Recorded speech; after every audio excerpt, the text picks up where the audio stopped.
É difícil orar? Qualquer pessoa perguntada dirá que orar é difícil. Se lhe permitirmos explicar-se, provavelmente enumerará uma longa lista de dificuldades para justificar a afirmação anterior. Falará de distrações, ruídos ambientais, falta de tempo, não encontrar uma postura, métodos e técnicas de concentração, e muitas outras coisas do gênero. Nenhuma dessas é uma dificuldade real da oração. O autêntico problema tem raízes mais básicas, que relativizam completamente as anteriores. Acredito que se expressa bem através destas duas questões capitais: o que é orar realmente? E a que Deus dirigimos nossa oração? Orar não é fazer algo, mas receber um dom. O que é orar, realmente? Orar não é o que nós fazemos, mas o que nos acontece quando nos colocamos diante de Deus. Como acontece com a amizade, ambas as experiências têm muito mais de dom recebido do que de produto ganho e trabalhado. Também, como em todo dom, é crucial o onde e o como o recebemos. Na parábola do semeador, a semente é, em si mesma, o presente preparado para germinar e dar fruto. Mas recebida na superfície do caminho, ou entre pedras e sarças, ela se perde ou murcha rapidamente.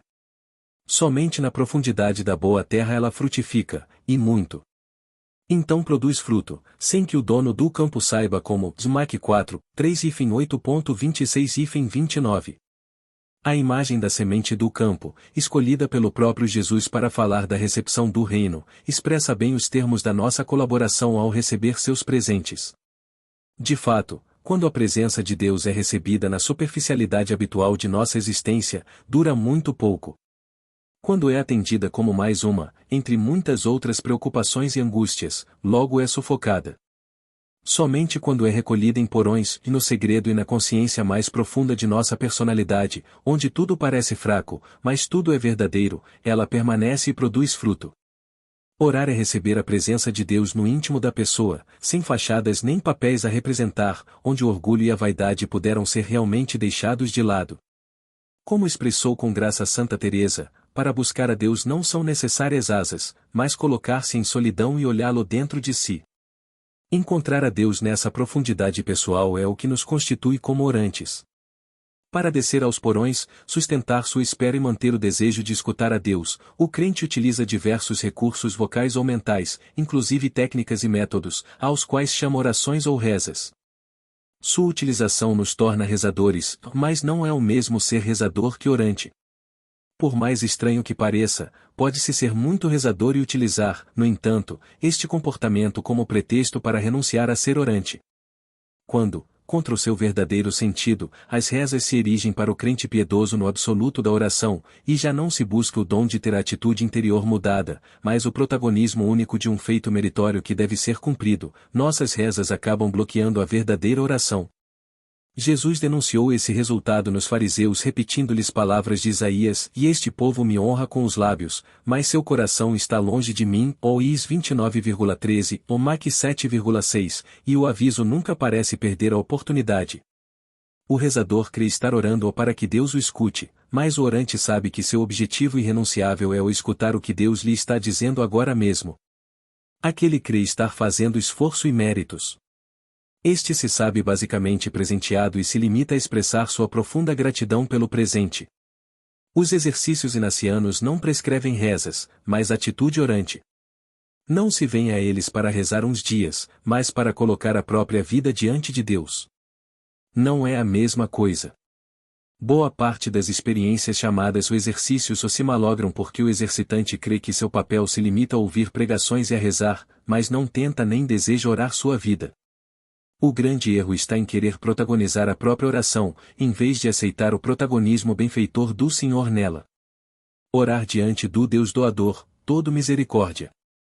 A segunda questão é igualmente relevante: a que Deus dirigimos nossa oração? Quando ficamos sozinhos e olhamos para dentro, que imagem de Deus, na verdade, nos surge? É o Deus verdadeiro ou é talvez um mau substituto? Não é raro que nossa referência a Deus, ao menos emotiva, esteja desfigurada pelos medos e pelas mil projeções de nossa relação com a autoridade ou o poder. O efeito é sentirmos-nos, sem querer, confrontados com um Deus estreito e pequeno, mesquinho, detalhista, rico em reproches, opressor em suas imposições e arbitrário em suas exigências. Um Deus tão marcado por seu caráter de todo-poderoso que não deixa espaço algum para a realidade, também confessada, de todo misericordioso. Um Deus altivo, fechado em sua autossuficiência, despreocupado de nossas lágrimas e, talvez, já entediado com nossas inconsequências. Um Deus que pede tributos e talvez recompense esforços, mas que não é nada propenso a dar algo de graça. Diante desse Deus não há oração possível. Nem a produz nem a permite. Como todo ídolo, só sabe receber homenagens e se aplacar com promessas e rezas. A oração autêntica não se dirige a esse Deus, mas ao doador, de quem falaram Jesus e os profetas. Cresce e se expressa em um clima de agradecimento pelos bens recebidos. Mais ainda, em qualquer de suas formas, orar é apenas uma glosa da palavra obrigado. Todo o interesse e todos os conselhos de Santo Inácio, desde o princípio de seus exercícios, estão centrados em colocar o exercitante diante dessa imagem generosa e dadivosa de Deus. Sobre tal fundamento, sim, é possível orar e encontrá-lo em todas as coisas. Os exercícios são desde o começo um cara a cara com Deus. É claro, com o Deus verdadeiro, anunciado por Jesus, o Deus amplo, atento, próximo, sensível às nossas lágrimas, compreensivo sem limites, o doador de liberdade, incondicionalmente fiel, sempre envolvido na pequenez humana, o mais íntimo a nós do que nós mesmos, feliz em nos ver crescer e desfrutar, pois sua glória é que sejamos e vivamos felizes, dedicado a nos aceitar completamente como somos, e se não, o seu não seria amor, mas ao mesmo tempo nos sonhando melhores do que somos a cada momento. Em suma, um Deus sempre maior e melhor do que a melhor pessoa que já conhecemos. Como supor Deus inferior, em proximidade e capacidade afetiva, a outras pessoas que nos amam? De onde, se não, recebemos todos, mais cedo ou mais tarde, o reflexo do amor incondicional? Diante desse Deus, orar é fácil. Confessar-se fraco e desordenado, também. Mas para isso é preciso sair de si mesmo, silenciar a pretensão escondida de ser eu meu próprio absoluto, deixar que Deus em nós seja Deus. A meditação com as três potências. Apesar da opinião generalizada, a meditação com as três potências não é um método de criação inaciana, nem sequer a proposta mais frequente nos exercícios. É, pelo menos, 2 séculos anterior a eles. Santo Inácio a encontra em Paris e a utiliza livremente nos 2 primeiros exercícios da primeira semana. Nada mais. 2. Meditar é discorrer demoradamente pelas verdades da fé ou outros pensamentos santos, de tal modo que isso estimule notavelmente nossos sentimentos de admiração e agradecimento a Deus. O método das 3 potências oferecia e continua oferecendo a clareza de expor os pontos básicos do processo, da memória ao entendimento, e deste à vontade, entendida no sentido que hoje expressamos com a palavra o coração ou os atos da vontade são afetando, dirá Santo Inácio E3. Essa maneira de reconhecer a sequência completa e da memória, através do entendimento, até a afetividade, expressa bem o chamado ao orante para não deter a meditação em simples pensamentos, por preciosos e floridos que sejam, mas encaminhá-la decididamente a despertar sentimentos bem fundados. Santo Inácio justificará de uma maneira antológica, porque não muito saber farta satisfaz a alma, mas o sentir e o saborear das coisas internamente o E2. A preocupação para todo orante sempre será como percorrer, e levar até o fim, esses passos chamados a dispor a alma para receber oração. Nos exercícios encontrará muitas explicações e sugestões para isso. Os sentimentos que segregam os bons pensamentos. O início de toda meditação é muito diretivo, verdadeiramente, porque se trata de o trazer à memória, ou à memória, de nosso depósito de pensamentos, aqueles relatos ou histórias que nos parecem dignos de serem ou muito considerados e ruminados ou confira, e 189. A memória atua, assim, como custódia de verdades arquivadas que, trazidas ao presente, fornecem matéria de boa reflexão à mente. Também o começo da reflexão é diretivo, porque ao que medita se pede que vá considerando umas determinadas verdades ou aspectos, e que pequena coisa sou eu, que grande é Deus, quanta benevolência manifesta comigo e 58, 60, ou que compare sua atuação com a de outras figuras trazidas à memória e 50, 52, Ou que pondere em sua justa medida seu comportamento mais habitual e 56-57. Mas a partir deste começo, a meditação avança discorrendo sem predeterminações ou pelo que se oferecer o E53. Ou seja, por onde o Senhor quiser levar o orante. Uma vez trazida a história, a parábola ou a consideração proposta, meditar é discorrer e raciocinar sobre elas, calibrando ou ponderando sua verdade com todas as suas nuances. Ao que dá os exercícios pede-se que o discorra brevemente pelos pontos da história o E2, de maneira que deixe nas mãos do exercitante, orientado pelo Senhor, a continuação do processo. Para o que faz exercícios, o diretivo da meditação termina quando se deixa o Senhor entrar em nossos pensamentos e fala, Senhor, que teu servo escuta, ou 1 SM 3,10. A partir desse momento, o orante se abandona à confiança de que brotem de dentro os sentimentos recebidos dele, e assim, com eles, entrar na oração E5, 53, 76. A meditação sempre se encaminha a sentir e saborear os sentimentos segregados pela reflexão e orientados pelo Senhor. Santo Inácio repete uma e outra vez, em todos os exercícios meditativos que propõe, que cada ponto da reflexão deve dirigir-se aos afetos da vontade o E50, 52. Ou seja, não podemos deter a meditação até que encontremos ou recebamos sentimentos serenos nos quais nos deter. Para facilitar esta viagem até os afetos, Santo Inácio completa a meditação com as três potências, incorporando-lhe um elemento novo e desconhecido anteriormente em sua prática. Ele o denomina o colóquio e o descreve como a conversação espontânea e não engessada de um amigo com outro, pedindo alguma graça, comunicando suas coisas e querendo conselho nelas o E54. Todas as meditações propostas por Santo Inácio terminam com um longo colóquio cheio de pedidos e agradecimentos ao Senhor, tanto na primeira semana como depois 3. A meditação culmina na alegria desfrutada desta proximidade e gratuidade. De fato, meditar é admirar-se das maravilhas e dons que o Senhor tem prodigalizado comigo, ou admirar-se de sua bondade nunca esgotada, ou agradecer-lhe sua paciência e sua misericórdia diante de minhas incoerências e desconsiderações, pedir-lhe perdão sentindo-me já previamente perdoado, ou aceitar animado seus chamados de seguimento, e descobrir que dívida de amizade tão reconfortante tenho com ele. Meditar é dar-se conta, com o entendimento e com o coração, e os dois, do quanto ele fez por mim e quão desconsiderada ou pobre tem sido minha resposta a ele. Frequentemente, para muitas pessoas, meditar é um passo prévio à contemplação. É como dispor a alma, já com algum desprendimento e abandono consciente na ação do Senhor. Porque, uma vez entrados em oração, se o protagonismo desta se centra na pessoa de Jesus, é muito fácil passar à contemplação.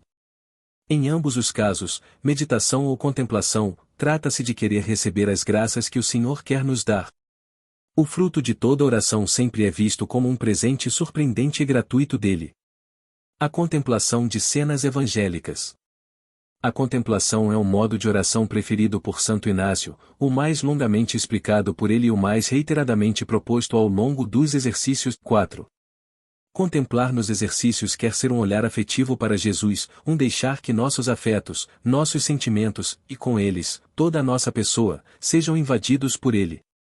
É uma oração do coração, para além dos lábios e da mente, portanto, não centrada fundamentalmente no processo discursivo dos pensamentos, como a meditação, mas na figura cordialmente sentida e saboreada de Jesus. Situa-se, do princípio ao fim, em chave de amizade, de gratuidade, de fascinação semelhante ao enamoramento. Isso é o básico e essencial da contemplação. Como todo conselho emanado de Santo Inácio, trata-se muito mais de uma atitude de aproximação afetiva do que de uma técnica de reza. Os prévios ou preâmbulos da contemplação. Toda a apresentação inaciana da contemplação vai nessa direção de dispor a alma para deixar surgir no orante o grande afeto por Jesus. Para isso, sua proposta é olhar as cenas evangélicas, e sempre cenas de Jesus em movimento recolhidas nos evangelhos, para o conhecê-lo internamente ou em definitivo, para eu amá-lo e segui-lo mais o E104. Em função deste objetivo, e que Santo Inácio qualifica como terceiro e fundamental preâmbulo, todo o restante dos conselhos inacianos ganha seu sentido prático. Em primeiro lugar, oferece servir-se, como boa ajuda, de alguns prévios ou preâmbulos à própria contemplação. O primeiro preâmbulo é a história o que se traz à memória para contemplá-la.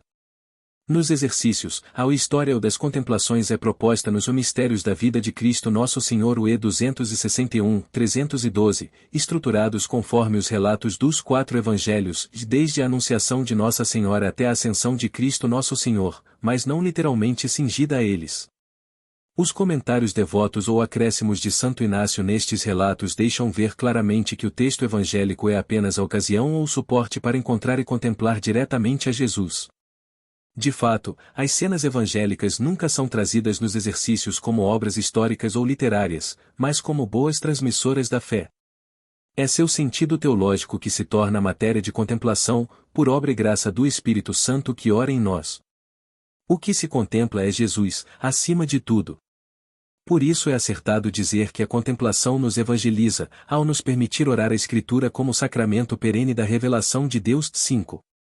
O segundo prévio ou preâmbulo é a composição, vendo o lugar, que costuma ser erroneamente interpretada como um esforço desmedido de imaginação, mas que não quer nem deve ser isso.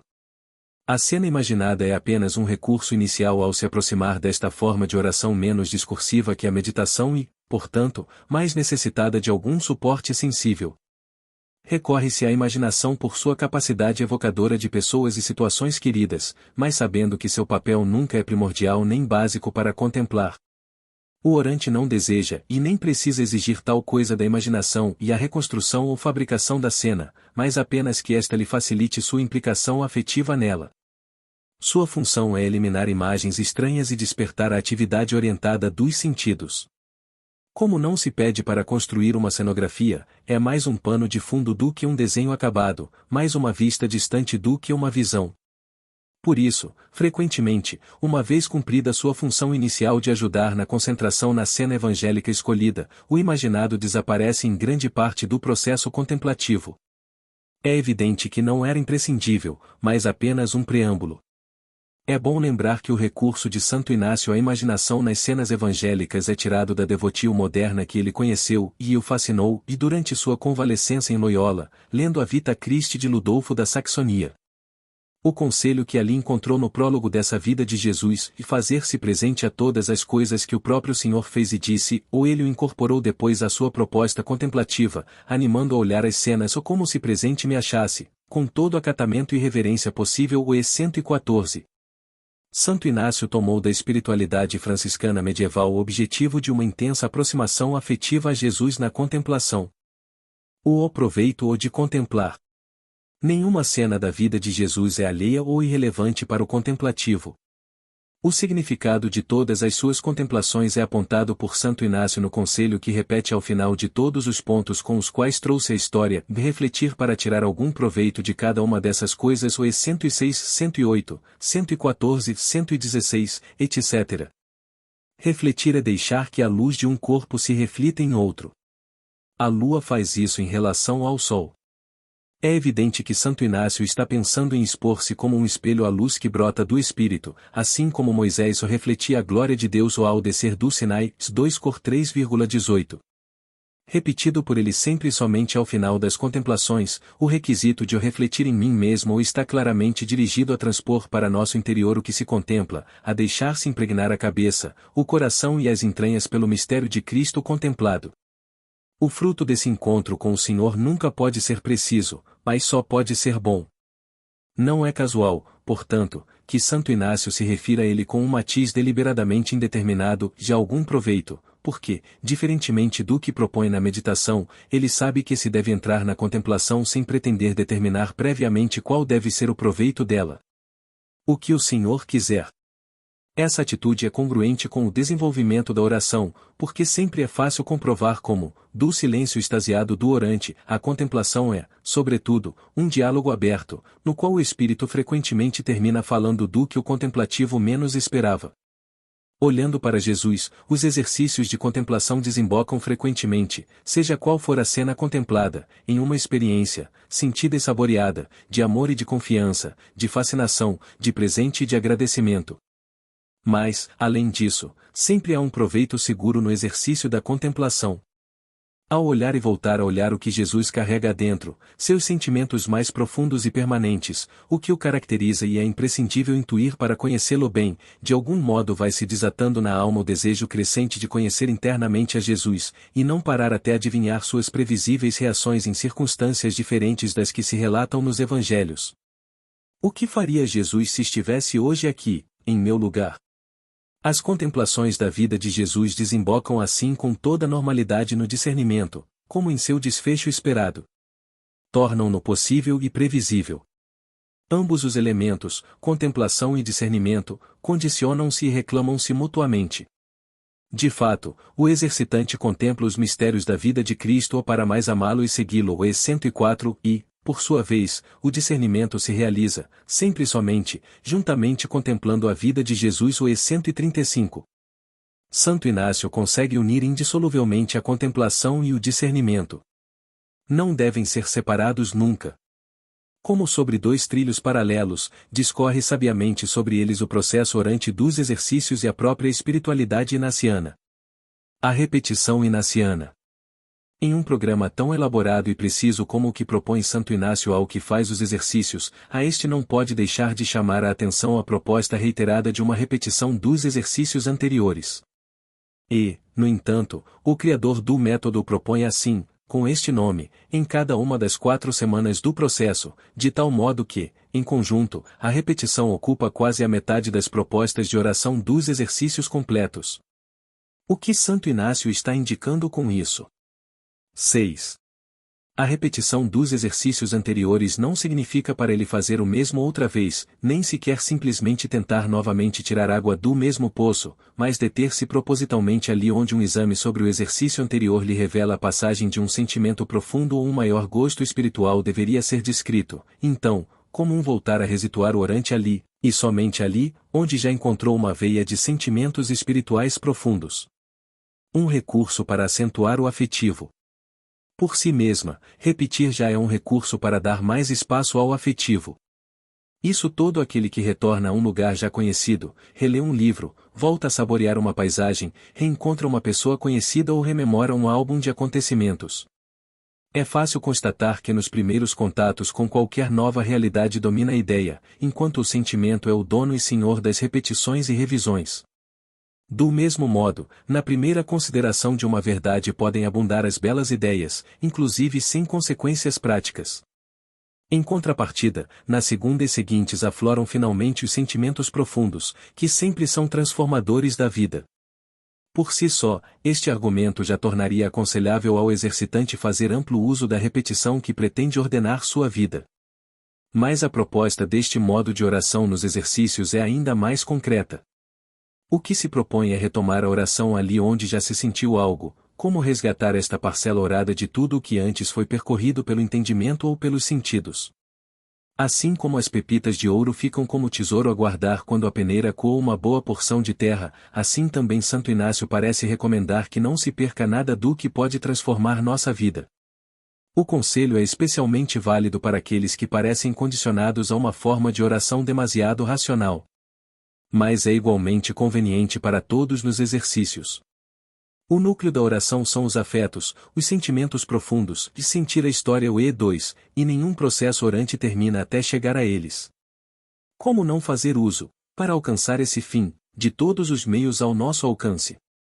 A proposta de Santo Inácio é que, uma vez notada a presença de afetos no que já foi orado antes, se rememore o momento e se faça uma pausa neles. Em parte, porque assim o afetivo ocupa seu lugar e se consolida.